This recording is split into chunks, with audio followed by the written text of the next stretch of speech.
Come harvest native grass seeds with me. What if saving an ecosystem was as simple as saving seeds? I created this mountain meadow about 3 years ago. Grasslands are some of the most threatened ecosystems on Earth, but also some of the most powerful. They store carbon, prevent erosion, filter water, feed pollinators, and hold the soil together. We get to participate in their recovery by harvesting grass seeds. We're helping bring back resilience, one handful at a time.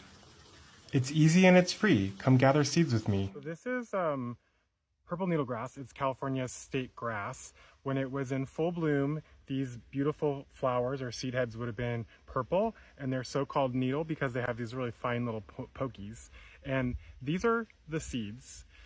This is where the seeds were, but they already fell off, and that's why I know that this one is ready to harvest, because the seeds are already dry and they're starting to fall off.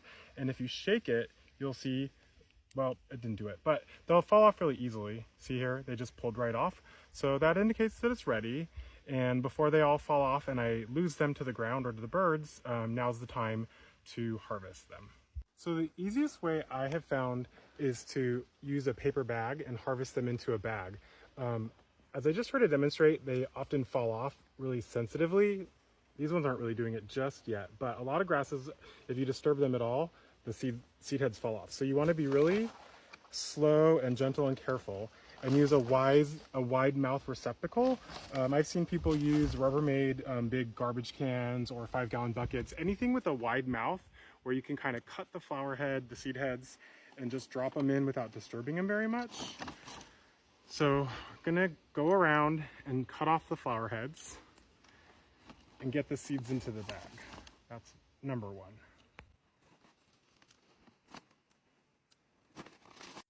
So I came through and I cut out most of the seed heads here. Generally speaking, you don't actually want to cut most of the seed heads for yourself.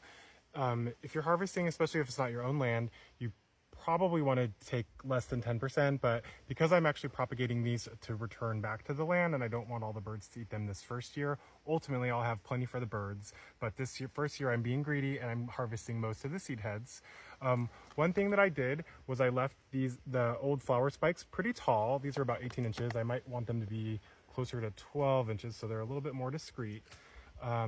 If you're a boomer, you might think that having old spent seed heads looks kind of messy, but a more modern and ecological way about thinking about it is remembering that these hollow stems are actually important overwintering sites for beneficial insects. So you do kind of want to leave these little sticks, these little pokey hollow straw tubes a little bit high, knowing that you're doing the right thing for the planet, and forget what the HOA might say.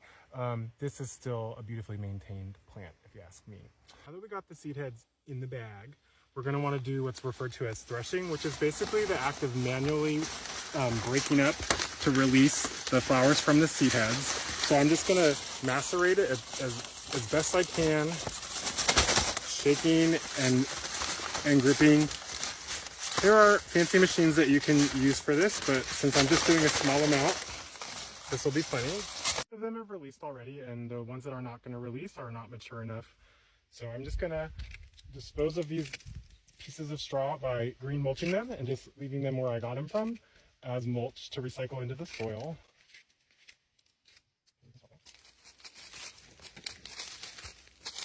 And after all that, you can see that what we're left with are the seed heads in the bag. I'm not gonna lie, this was actually kind of annoying because of the little needles that are so-called needle grass.